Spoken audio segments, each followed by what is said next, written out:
प्रिय शिक्षार्थियों, आपका स्वागत है।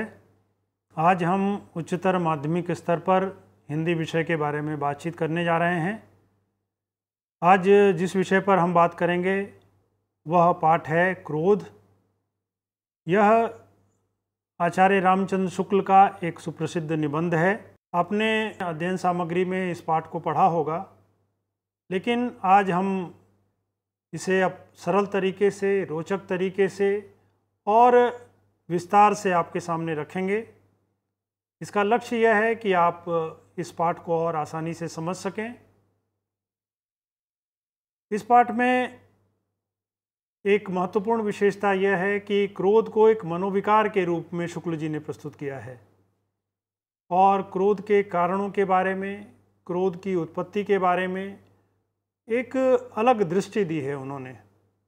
हम देखने की कोशिश करेंगे कि क्रोध जैसा मनोविकार किस प्रकार हानिकारक होता है और किन किन परिस्थितियों में लाभदायक भी होता है। इस पाठ पर विस्तार से चर्चा के लिए आज हमारे साथ हैं डॉक्टर वेद प्रकाश।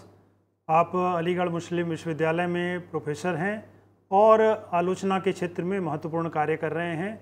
तो आज के कार्यक्रम में आपका बहुत बहुत स्वागत है। धन्यवाद राय साहब। शिक्षार्थियों, जैसा कि मैंने बताया कि आज हम क्रोध विषय पर विस्तार से बातचीत कर रहे हैं और उसके विभिन्न पक्षों को आपके सामने रखेंगे। तो सबसे पहले मैं पूछना चाहूँगा कि शुक्ल जी का जो क्षेत्र रहा है निबंध और समालोचना का, तो हिंदी साहित्य के इतिहास में उसका कितना महत्व है? जी, दरअसल शुक्ल जी ने आलोचना तो लिखी ही है, उसके साथ साथ वो द्विवेदी युग के बहुत महत्वपूर्ण निबंधकार भी हैं और निबंध लेखन के क्षेत्र में उन्होंने आलोचना भी लिखी है और उस आलोचना के साथ साथ जो साहित्य की पृष्ठभूमि होती हैं, भाव, उन भावों पर भी उन्होंने अनेक निबंध लिखे हैं। और उस समय में जब हिंदी में जो निबंध लिखे जाते थे वो ज़्यादातर हास्य और विनोद के निबंध लिखे जाते थे। उस समय में शुक्ल जी ने मनोविज्ञान पर आधारित ये निबंध लिखे हैं और इनका योगदान सबसे बड़ा ये है कि साहित्य के विद्यार्थी को ये निबंध बताते हैं कि जिस साहित्य को आप पढ़ने जा रहे हैं उनकी पृष्ठभूमि मनोविज्ञान की है। और शुक्ल जी अपने इन निबंधों के द्वारा हम सबको ये समझाना चाहते हैं कि ये जो मनोविज्ञान के अंतर्गत हमारे भाव होते हैं, इन भावों की क्या भूमिका होती है। संस्कृत काव्यशास्त्र में जिसे रस कहा जाता था वो एक पुराना काव्यशास्त्र था। शुक्ल जी ने साहित्य का एक नया काव्यशास्त्र लिखा और भावों को समझाते हुए उन्हें साहित्य से जोड़ा। तो ये एक बहुत बड़ा योगदान है शुक्ल जी का निबंध के क्षेत्र में कि वे हमें बार बार ये बताने की कोशिश करते हैं कि साहित्य को समझने के लिए इन भावों को भी समझना बेहद ज़रूरी है।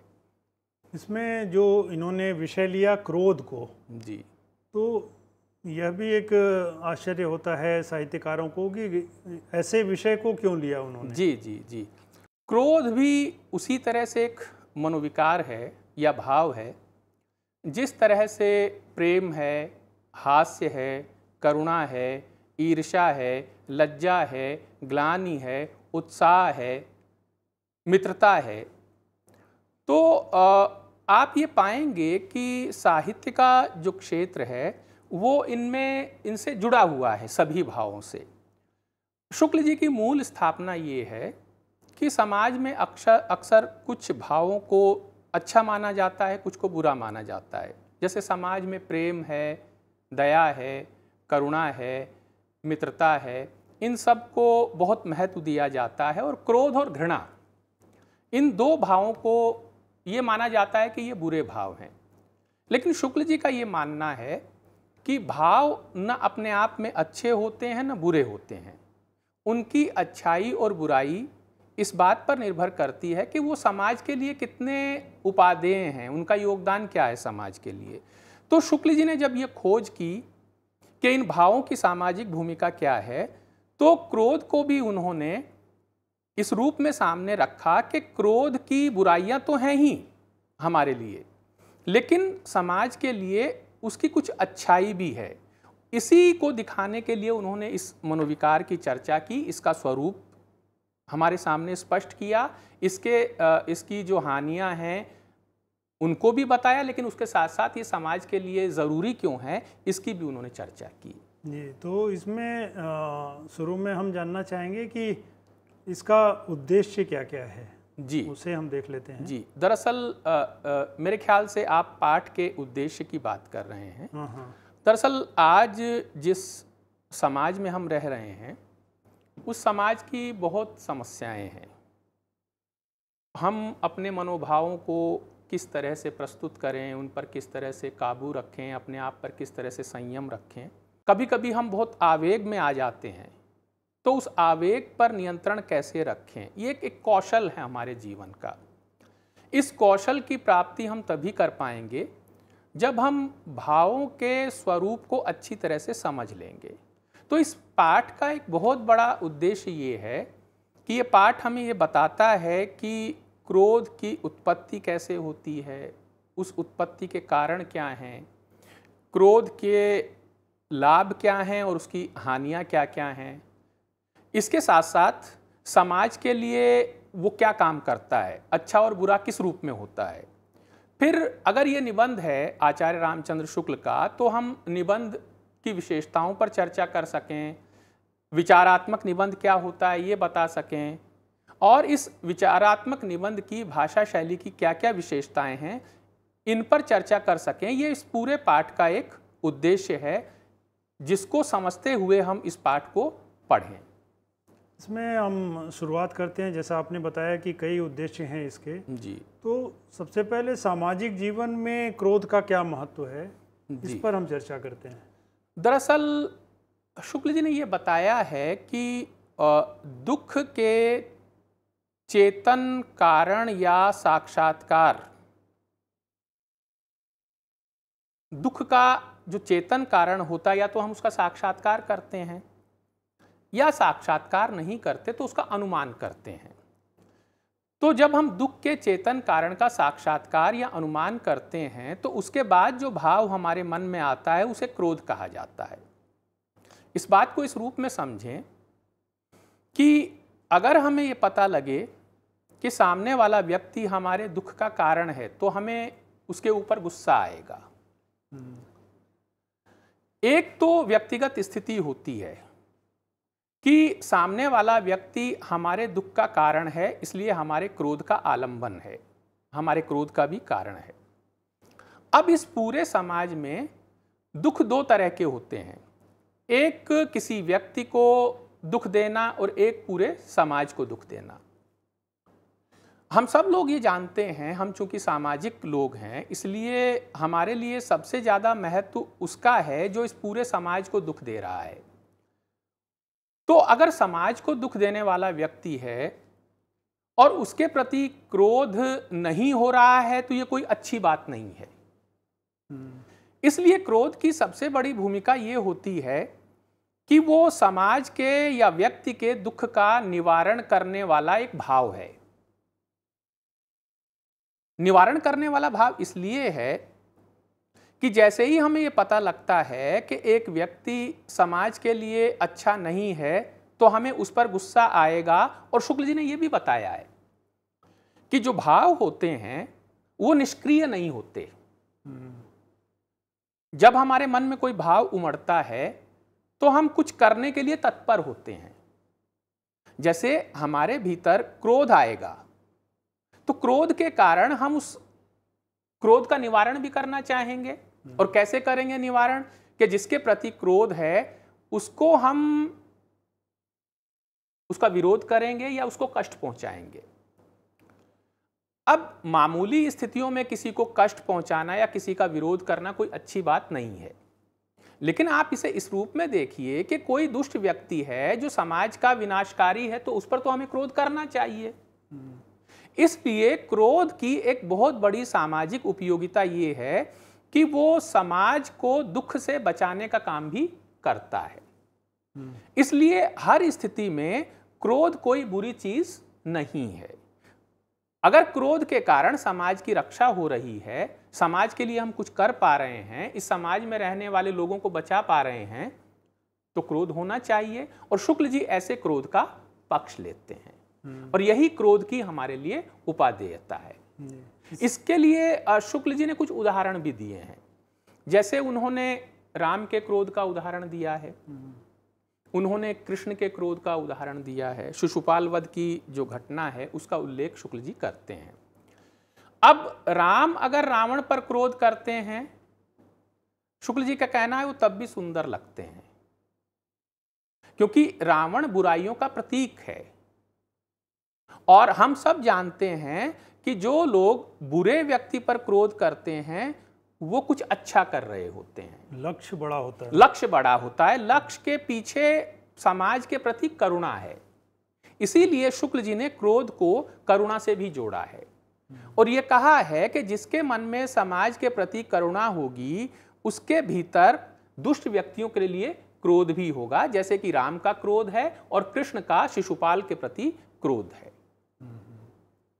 तो ये जो उदाहरण हैं इनके माध्यम से शुक्ल जी हमें सिखा रहे हैं, बता रहे हैं। कुल मिला के शुक्ल जी लोक मंगल की बात करते हैं क्रोध के माध्यम से और कहते हैं कि जो प्रत्येक भाव होता है हमारा वो लोक मंगल के लिए होना चाहिए। प्रेम भी है, प्रेम हर स्थिति में अच्छा थोड़ा ही होता है। अगर दुष्ट व्यक्ति पर आप प्रेम करने लगें, उसके प्रति दया दिखाने लगें, उसके प्रति लगाव दिखाने लगें, तो वो कोई अच्छी चीज नहीं मानी जाएगी।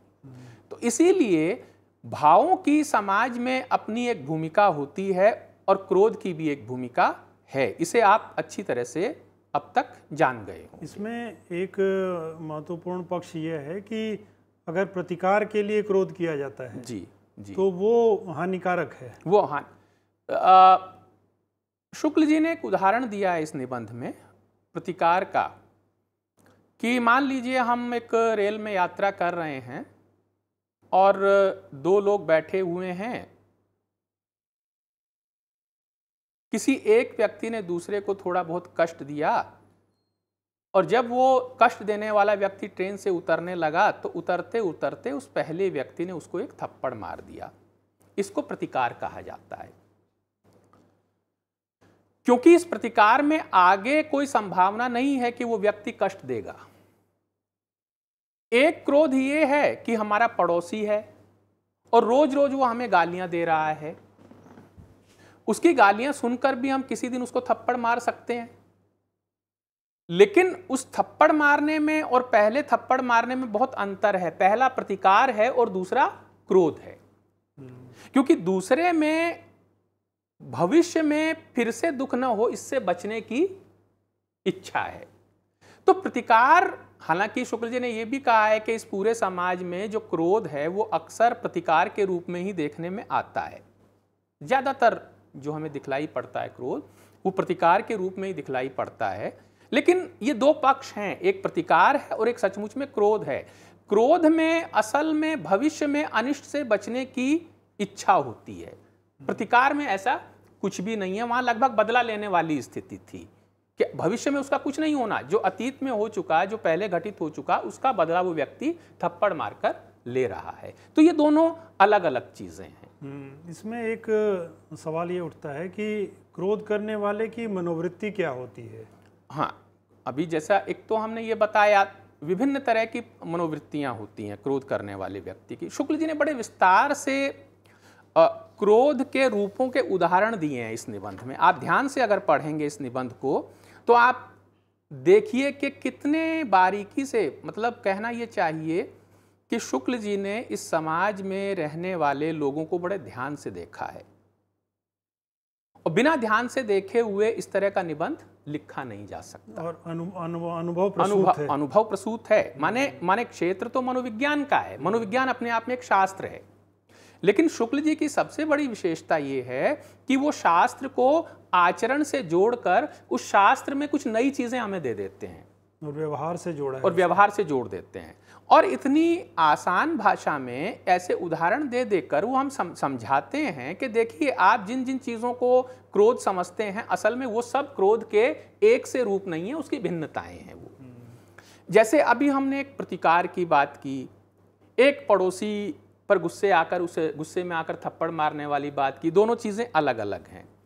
इसके साथ साथ वो ये भी बताते हैं कि कभी कभी अगर क्रोध में अनुमान नहीं रहता, ज्ञान नहीं रहता, क्रोध करने वाले के प्रति अगर ज्ञान नहीं है, हमारा बोध नहीं है, हम समझ नहीं पा रहे हैं कि क्रोध करने वाले की क्रोध जिसके कारण हो रहा है उसकी प्रकृति क्या है, तो हम क्रोध में अंधे हो जाएंगे।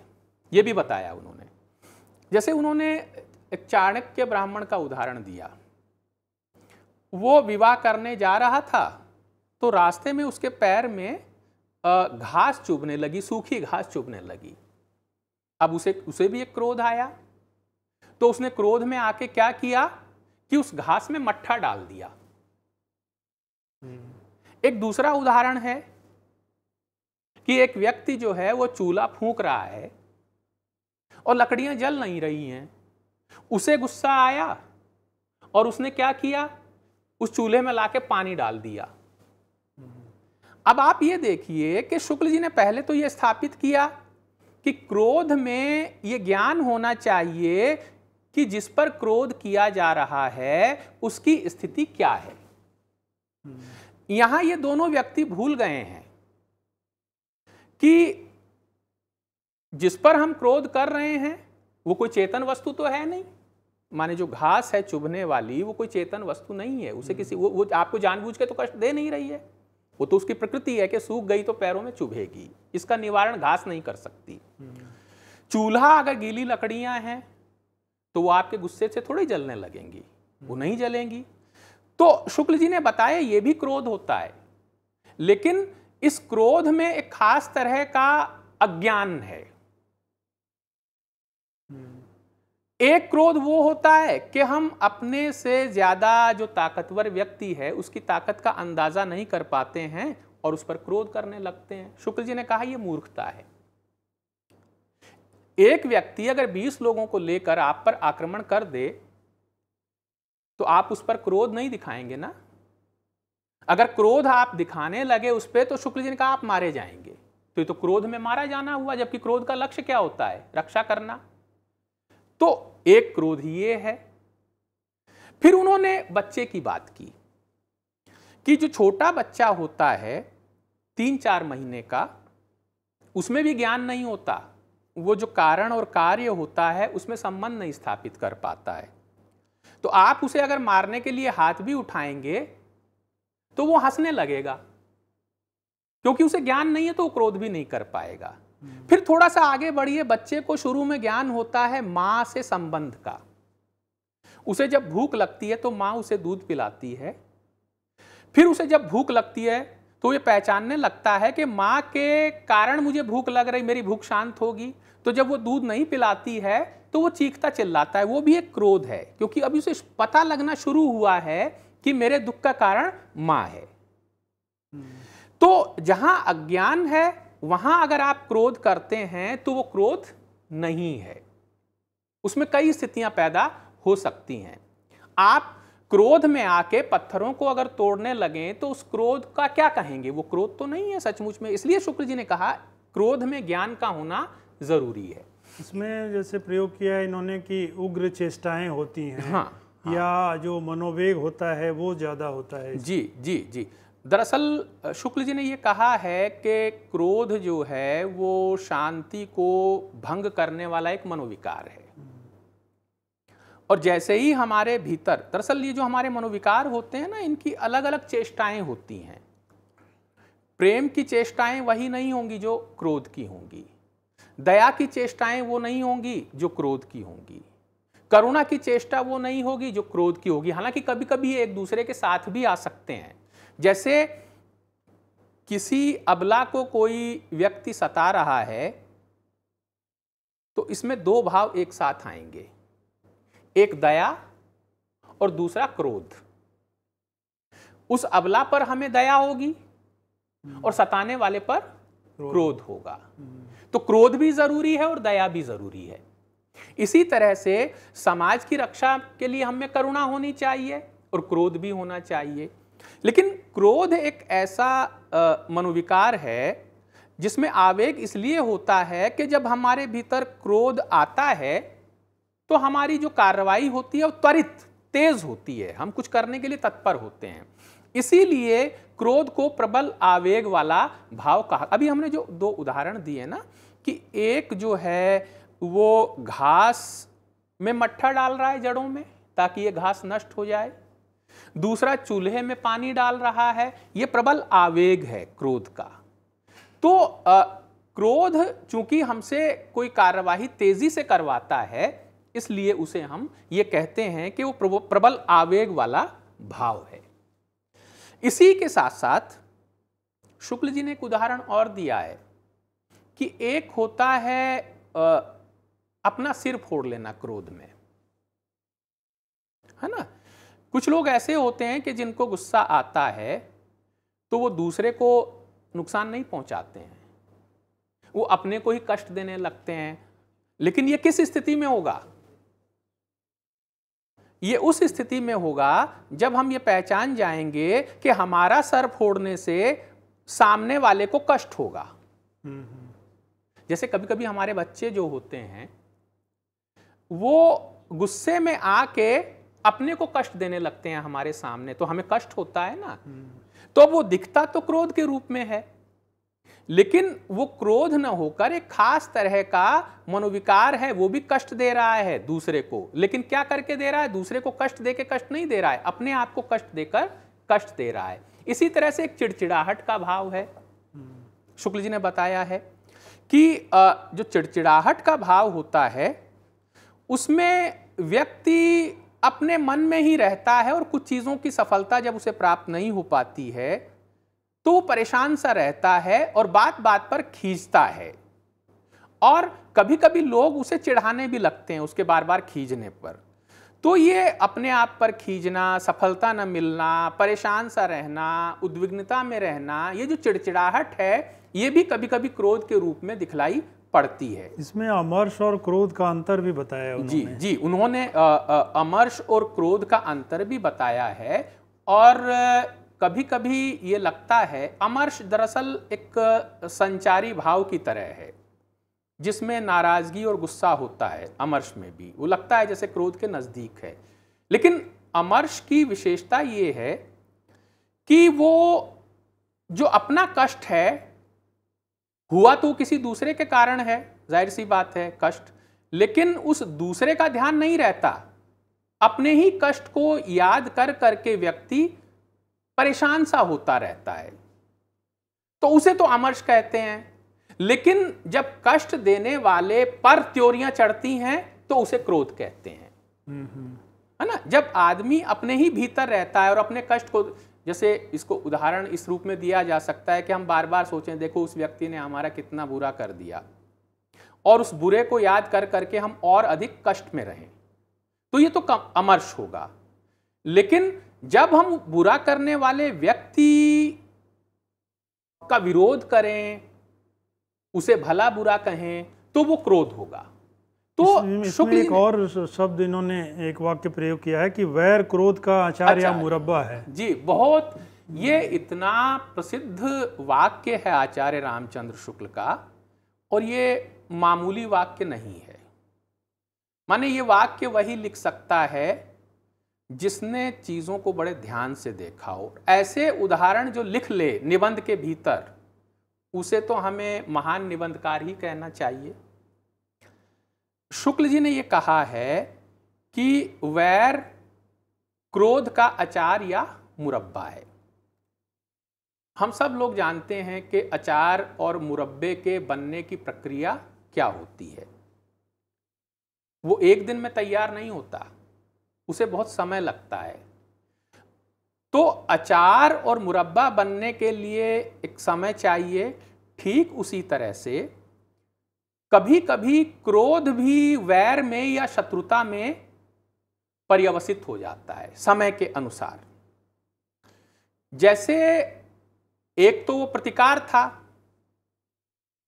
कि एक थप्पड़ मारा और चीजें खत्म, क्रोध भी खत्म। लेकिन एक स्थिति ये होती है कि किसी के प्रति अगर हमारा जो क्रोध है या गुस्सा है वो लगातार बहुत लंबे समय तक बना रहे, समाप्त न हो जाए बल्कि लंबे समय तक बना रहे, तो ऐसी स्थिति में वो क्रोध क्या हो जाएगा, वो वैर बन जाएगा। उससे बहुत समय तक जब हम क्रोध को पालते हैं, हाँ जी, तो वैर का रूप ले लेते हैं। जैसे अचार पक जाता है और अचार बनता है, मुरब्बा बहुत समय बाद पक कर मुरब्बा बनता है, वैसे ही किसी के प्रति अगर हमारे मन में क्रोध लगातार बना रहे, स्थायी हो जाए किसी के प्रति क्रोध, तो वो वैर बन जाता है, शत्रुता बन जाता है। इसीलिए शुक्ल जी ने बहुत आसानी से समझा दिया कि वैर क्रोध का अचार या मुरब्बा है। इसमें थोड़ी सी बात हम भाषा शैली के बारे में कर लेते हैं, इसकी क्या विशेषताएं हैं? देखिए, शुक्ल जी का ये जो निबंध है, ये एक विचारात्मक निबंध है, और विचारात्मक निबंध में शुक्ल जी कई बार समाज शैली का प्रयोग करते हैं। समाज शैली का मतलब ये होता है कि एक वाक्य में बहुत कुछ कह देना, इसे हम सूत्र शैली भी कह सकते हैं। शुक्ल जी ने कई ऐसे वाक्य लिखे हैं इसमें, जैसे एक तो अभी आपने बताया कि जो वैर है वो क्रोध का अचार या मुरब्बा है, ये एक सूत्र है, और इस सूत्र को जब आप खोलेंगे तो खोलते चले जाएंगे और उसकी व्याख्या कर सकते हैं। जैसे आप एक वाक्य पाएंगे, इसमें दंड भी एक कोप है, यानी क्रोध है ना, दंड भी एक क्रोध है, और उसमें बाद शुक्ल जी बात करते हैं राजदंड की और लोकदंड की, और उसमें ज़्यादा महत्वपूर्ण मानते हैं वो लोकदंड को, और ये कहते हैं कि राजदंड को भी लोकदंड के अनुकूल होना चाहिए, यानी राजदंड जो है, राज का क्रोध जो है, वो लोक के लिए होना चाहिए, कुछ खास व्यक्तियों के लिए नहीं होना चाहिए।